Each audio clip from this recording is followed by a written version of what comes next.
మహారాష్ట్రలో కొన్ని రాష్ట్రాలు వారి సొంత స్టాంప్స్ అండ్ రిజిస్ట్రేషన్ యాక్ట్ని ఇంప్లిమెంట్ చేస్తున్నాయి అధ్యక్ష.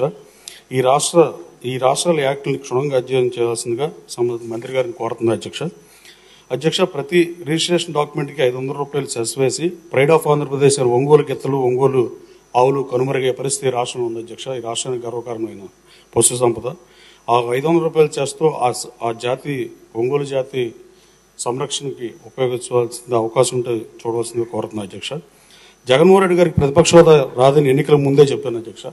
తల్లికి నచ్చని కొడుకు రాష్ట్ర ప్రజలకు నచ్చే పరిస్థితి లేదనే ఉద్దేశంతో నేను ఎన్నికలకు 6 నెలల ముందే ప్రతిపక్ష హోదాని చెప్పిన పరిస్థితి. అలాగే అధ్యక్ష, జగన్మోహన్ రెడ్డి గారు ఈ సభకు రాకుండా ఇక్కడ ప్రతిపక్ష హోదా లేదని చెప్తూ రాజ్యసభలోనూ లోక్సభలోనూ వాళ్ళ సభ్యులు వెళ్ళే పరిస్థితి అధ్యక్ష. అక్కడ ప్రధాన ప్రతిపక్ష హోదా కానీ ప్రతిపక్ష హోదా కానీ ఉందా, అది రాష్ట్ర శాసనసభను అవమానిస్తుండగానే భావిస్తున్నారు అధ్యక్ష. 11 స్థానాలు ఇక్కడ ఇచ్చినా, 4 స్థానాలు లోక్సభలో ఇచ్చినా ఈ రాష్ట్ర ప్రజలే ఇచ్చారు. అక్కడొక నీతి ఇక్కడో నీతి పాటించడం అది కరెక్ట్ కాదు అధ్యక్ష. అలాగే మీడియాలో సమావేశాలు నిర్వహిస్తూ ప్రజా దర్బారు నిర్వహిస్తున్నాడు అధ్యక్ష జగన్మోహన్ రెడ్డి గారు.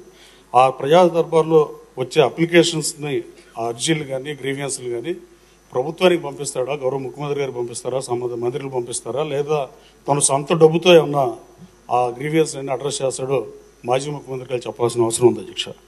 అలాగే 5 సంవత్సరాల సభానాయకుడిగా ఇదే శాసనసభని 19 నుంచి 24 వరకు నడిపి ఈ శాసనసభ రానంటం ప్రజాస్వామ్యాన్ని అపహాస్యం చేయడం అధ్యక్ష. ప్రజల్ని ఆంధ్రప్రదేశ్ శాసనసభని అవమానించడం ఆక్షేపణీయం అధ్యక్ష.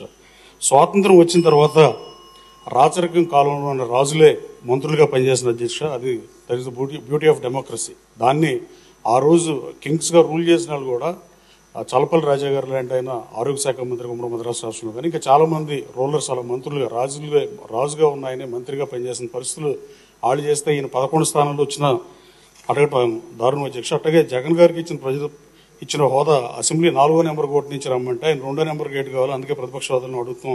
అవివేకం కాదా అధ్యక్ష. అలాగే జిల్లాల పునర్రచన అత్యంత అనుభవ రాహిత్యంతో ఆంధ్రప్రదేశ్ రాష్ట్రాన్ని అధోగతి పాల్చేసిన పరిస్థితి. నా నియోజకవర్గాన్ని 2 జిల్లాల్లో పెట్టారు అధ్యక్ష, ఎన్టీఆర్ జిల్లాలో, కృష్ణా జిల్లాలో. విజయవాడ నుంచి గన్నవరంకి 19 కిలోమీటర్ల దూరం ఉంటే గన్నవరం నుంచి మచిలీపట్నం 64 కిలోమీటర్ల దూరం అధ్యక్ష. అలాగే పెనమలూరు నియోజకవర్గం అయితే పెనమలూరు 9 కిలోమీటర్ల దూరం ఉంటే మచిలీపట్నం 60 కిలోమీటర్ల దూరం అధ్యక్ష. అలాగే ప్రజలకు ప్రభుత్వ కార్యాలయ అవసరాల నిమిత్తం జిల్లా కేంద్రానికి, రెవెన్యూ డివిజన్ కేంద్రాలకి ఎక్కువ దూరం ఏర్పడిన పరిస్థితి. ఈ ప్రయాణాలు ఖర్చుతో కూడిన వ్యవహారం అధ్యక్ష ప్రజలకి. అలాగే గన్నవరం ఎయిర్పోర్ట్కి విజయవాడ టౌన్ 16 కిలోమీటర్ల దూరంలో ఉంటే పోలీస్ కమిషనరేట్ దగ్గర కానీ 60 కిలోమీటర్ల దూరం ఉన్న మచిలీపట్నం ఎస్పీ ఆఫీస్ దగ్గర కాదు అధ్యక్ష. దీన్ని సరిచేయాల్సిన బాధ్యత మన ప్రభుత్వం మీద ఉంది అధ్యక్ష. ఉద్యోగుల విభజన పూర్తి కాలేదు అధ్యక్ష. ఇంకా ఉమ్మడి జిల్లాల ప్రాతిపదికన బదిలీలు, పదోన్నతులు చేస్తున్న పరిస్థితి అధ్యక్ష. జిల్లాకు అవసరమైన అధికారులకు అన్ని శాఖలకు ముఖ్య కార్యాలయాలు లేని పరిస్థితి అధ్యక్ష. అలాగే నేను కేడీసీసీ బ్యాంక్ చైర్మన్గా పనిచేసినప్పుడు అధ్యక్ష 5,200 కోట్ల టర్న్ అని 8,500 కోట్లకు పెంచి 100 మందికి ప్రభుత్వ ఉద్యోగాలు ఇచ్చి 120 మందికి ఇంటర్న్షిప్ ఇచ్చి ఎడ్యుకేషన్ లోన్ కూడా పొలం తాకట్టు పెట్టుకుని ఇచ్చింది భారతదేశంలో ఫస్ట్ టైం ప్రవేశపెట్టి ఇన్ని చేసి దేశంలో నెంబర్ 1గా పెడితే నన్ను తీసేసిన పరిస్థితి. అంటే గత ప్రభుత్వం ఎంత మంచిగా చేసినా తీసేసే పరిస్థితి. తర్వాత కాకినాడ కానీ కొన్ని జిల్లాలు డీసీసీబీలు నష్టాల్లోకి వెళ్ళిన పరిస్థితి. అలాగే నేను జీవో నెంబర్ 90 గత ప్రభుత్వంలో ఒకటి అడ్రస్ చేసి హెచ్ఆర్ పాలసీ రెడీ చేసి చేయించవచ్చు. పిఎస్సిఎస్లు రాష్ట్రంలో పిఎస్సిఎస్లో దాదాపు 425 ఒక 20% పైన కృష్ణా జిల్లాలో ఉన్నాయి అధ్యక్ష. ఆ పిఎస్సిఎస్లో సెక్రటరీ స్వాతంత్రం వచ్చినప్పటి నుంచి స్వాతంత్రానికి పూర్వం ముందు కూడా ఏ ఊర్లో ఉద్యోగం చేస్తాడు సెక్రటరీ అదే ఊర్లో రిటైర్ అయ్యే పరిస్థితి అధ్యక్ష. అక్కడ ట్రాన్స్ఫర్ లేవు అధ్యక్ష. అక్కడ బ్యాంక్ ప్రెసిడెంట్ గారు, బ్యాంక్ చైర్మన్ కానీ బ్యాంక్ ప్రెసిడెంట్ కానీ చదువులేనైతే వాళ్లే అధికారం పెత్తనం చెల్లాయించే పరిస్థితి అధ్యక్ష. రికార్డులు ట్యాంపర్ చేసే అవకాశం కూడా అధ్యక్ష. ఆ జీవో నెంబర్ 90ని మన ప్రభుత్వాన్ని ఇంప్లిమెంట్ చేయవలసిందిగా సంబంధిత మంత్రి గారిని కోరుతుంది అధ్యక్ష.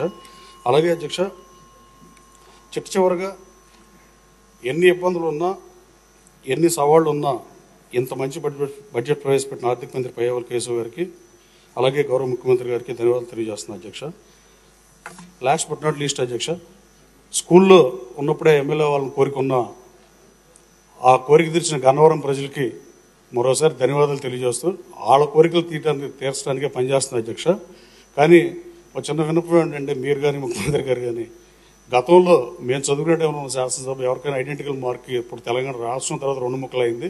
ఇప్పుడు తెలంగాణ రాష్ట్ర అసెంబ్లీనే మనకు నమూనా ఉండే పరిస్థితి. కానీ మేము ఎమ్మెల్యే ఇవ్వడానికి ఇక్కడ రాష్ట్రం 2 అవటం, ఇక్కడ అమరావతి శాసనసభ అవటం, ఇలాంటి కోరుకున్నాడు గతంలో చిన్నప్పటి నుంచి ఎమ్మెల్యే ఉన్నాడు ఎవరి నుండి ఆ శాసనసభకి ఎందుకు వెళ్ళాలనుకున్న అనుకున్న వాళ్ళు ఇప్పుడు ఈ శాసనసభలో ఉంటే వాళ్ళకి అక్కడ ముఖ్యమంత్రి గారితోనో లేదా అక్కడ స్పీకర్ గారితో మాట్లాడి కొంచెం పర్మిషన్ పెడితే ఒకసారి ఆ హౌస్ చూద్దామని అధ్యక్ష. ధన్యవాదాలు అధ్యక్ష, టైం కేటాయించినందుకు. మా ఛానల్ను లైక్ చేయండి, సబ్స్క్రైబ్ చేయండి. మరిన్ని అప్డేట్ నోటిఫికేషన్ కోసం పక్కనే ఉన్న బెల్ ఐకాన్ని గట్టిగా ప్రెస్ చేయండి.